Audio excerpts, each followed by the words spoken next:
Hello.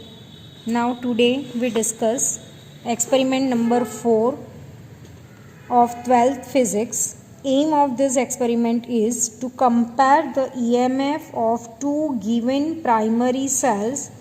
These cells are Daniell and Lagrange cells using a potentiometer. Now in third chapter all of you are familiar with this device, that is potentiometer, right? What is potentiometer? Potentiometer is a device which measures the potential or EMF of cell or in varying potential. Now see here, this apparatus is known as potentiometer. Here you see that between two terminals there are wires are connected, right?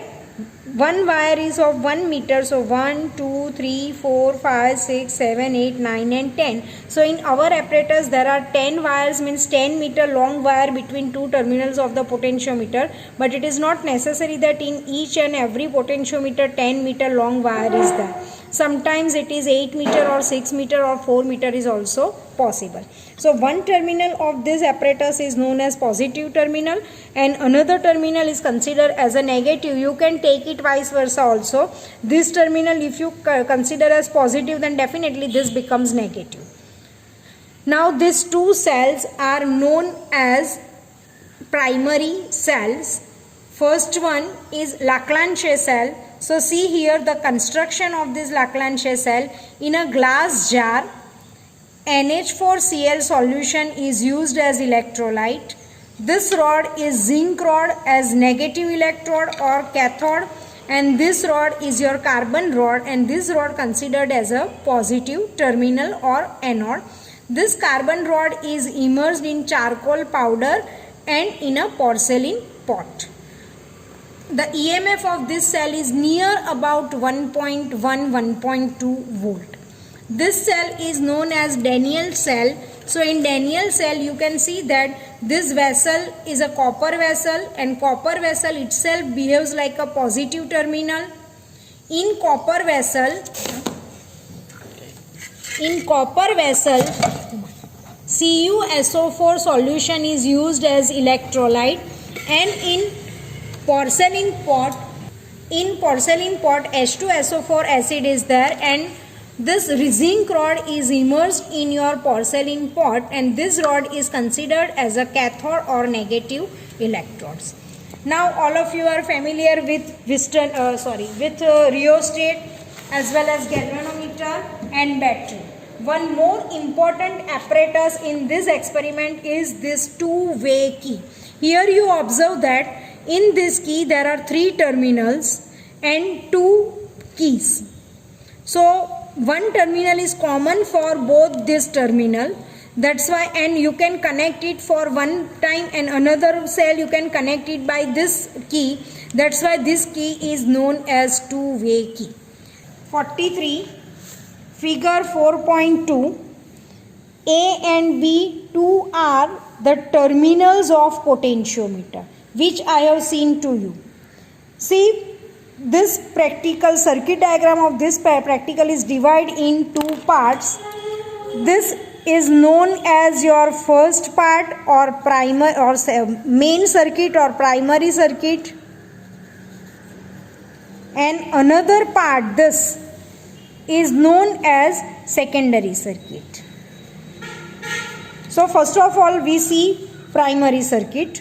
So in primary circuit, one terminal of potentiometer is connected with positive of the battery, negative of the battery is with key and fix of this rheostat, and another terminal of key is connected with the fix of this rheostat, and variable of rheostat is connected with second terminal of potentiometer. See here you observe that in circuit diagram I consider this terminal as A.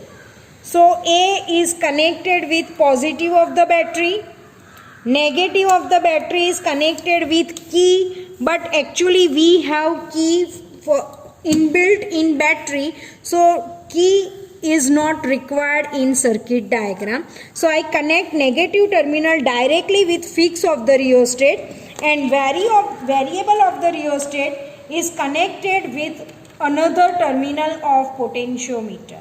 Right, this is your main circuit.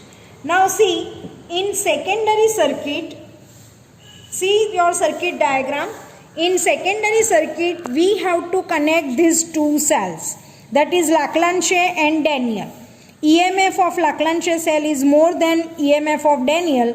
That's why Leclanché is considered as first cell E1 and Daniell is considered as second cell E2. So here you observe that positive terminal of both the cells, Leclanché and Daniell, is connected at point A, where positive of your primary battery is connected here. So see, you observe that at point A, positive terminal of the battery which we have already connected. This is the positive terminal of your cell E2 and here is the positive terminal of cell E1. So all positives are connected at same point A.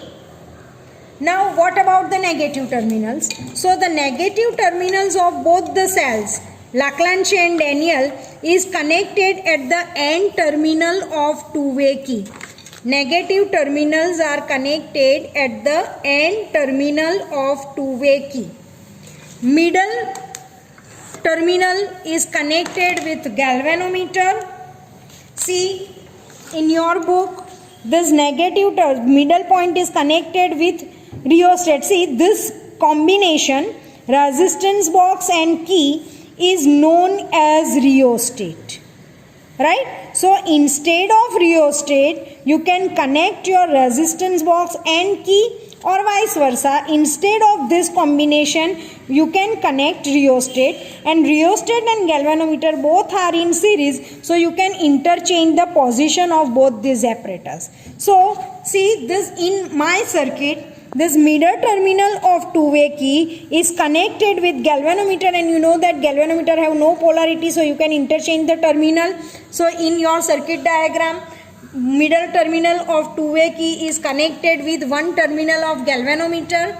Another terminal of galvanometer is connected with fix of the rheostat, and variable of rheostat is connected with jockey key. You are familiar with this apparatus. Right? So variable of rheostat is connected with jockey key. This is your circuit diagram. Now see, your aim is to compare EMF. So how can you compare it? If you know the EMF of first one and you know the EMF of second one, then and then only you can compare it. So same thing we have to do here. One more thing, you know that in theory you have already learned this point. The principle of potentiometer, that is V proportional to L. Right? It means for first cell, if I consider EMF of first cell is E1 and length for null point is L1, same way for second cell EMF is V2 and null point is L2, then we can say that V proportional to L1 as well as V proportional to L2, V1 proportional to L1, V2 proportional to L2. Take the ratio of this. So E1 upon E2 is equal to L1 upon L2. Now what is L1 upon L2? Or what is L1 and L2? So L1 and L2 is known as null point. So if you measure EMF, this time the most important condition for that, the current passing through the battery means your cell is 0. And in this case, if current is not passing through this cell, then definitely your galvanometer does not show you deflection, because your cell and galvanometer is connected in series. So when your galvanometer does not show deflection, or deflection of galvanometer is 0, this time this point is known as null point. So here we have to find L1 first. So for L1, just connect your cell E1. For L2, connect your cell E2 and find your null point. So if I want to find length null point for first cell, then I have to press this key. See here, this negative terminal of first cell is connected at here. Okay, so see, this key is open. It means your second cell, Daniell cell, is not in our circuit. Only the Lagrange cell is connected. Now you have to see this main rheostat in main circuit or in primary circuit is very important for you.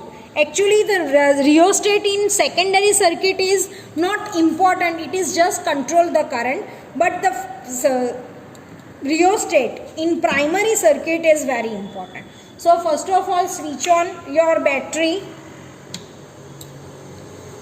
Just adjust your key at terminal A. At that time, observe that the position of pointer of galvanometer. Here you observe that when I adjust it at A, galvanometer shows deflection in right side direction. If I adjust it on B point, this time galvanometer shows you deflection in left hand side. Right? See here, galvanometer shows deflection only in one side. Don't worry. So to get deflection on both the side, just adjust your rheostat. It means decrease the resistance. Right? Adjust your rheostat. See, now galvanometer shows you deflection on both the sides. Right? It means your adjustment is perfect. Now start to take readings. So remember students, one important point is whenever you adjust your rheostat at a particular point, don't disturb this rheostat of your main circuit. And try to find null point for first cell. Then change the position of your key and try to find null point for second cell. This is called your L2.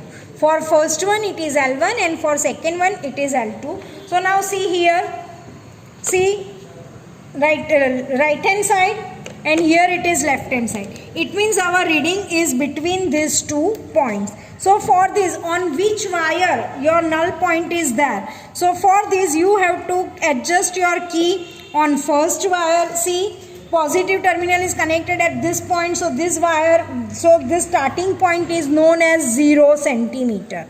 When one wire is completed till here, so it is 100 centimeter. Then from here your wire is continuous, so it starts from here, so it is known as 101. So it starts from 101 to 200 till here, then 201 to 300, so on, and here it is 1000 centimeter. Okay, so now we find null point. See, first wire right hand side, second wire right hand side, third wire, fourth wire, fifth wire same side, and see here sixth wire also same side. Here see, now it is just nearer to 0, so you can move your jockey on this wire and you can note down your reading. So see, first wire, so 100, 200, 300, 400, 500, 600 and 700. Right? So 700, it means it is end at 700. So 700 and 769 near about. See here, for first cell, jockey being moved in one direction, so your reading is 769. Right? Now see, jockey being moved in another direction. So now you can move it from here to here. See, left hand side, left hand side, left hand side, here between these two. So just note down this reading. So definitely this reading is also nearer to this. It is 769, and find the mean of this. So mean is also 769.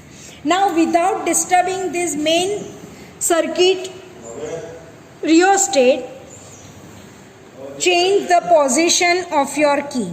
So now if I press key here, then your cell E2 is connected in your circuit. Same method you have to apply for reading first,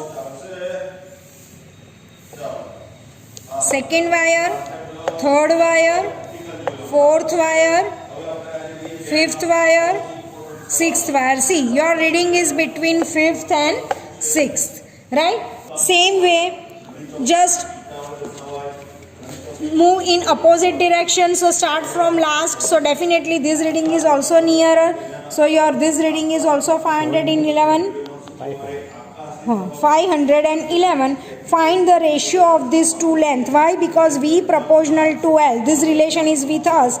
So we can say that E1 upon E2 is equal to L1 upon L2. So the ratio of the length of these two cells gives us the ratio of EMF of these two cells.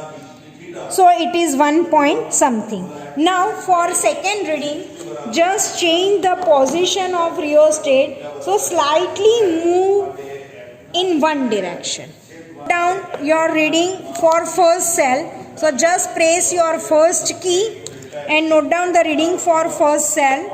So see here, it is slightly decreases.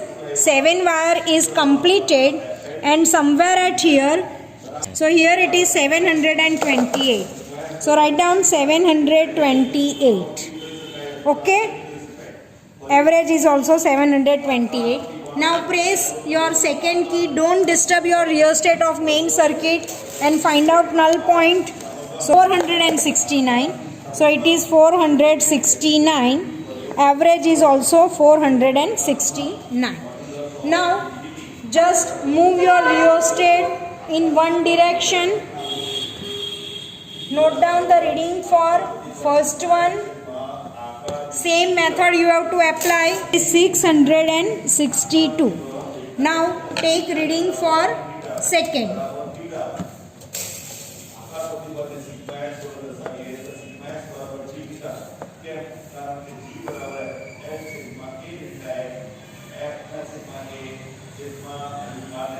See, 1, 2, 3, 4 completed, and fifth starts from here. So it is 427. Right? 427.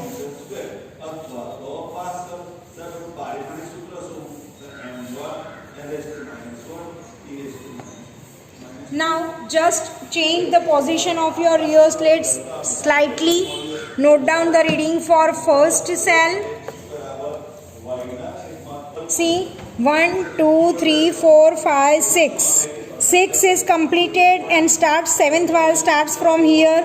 So it is 604. So for first cell, your reading is 604. For second cell,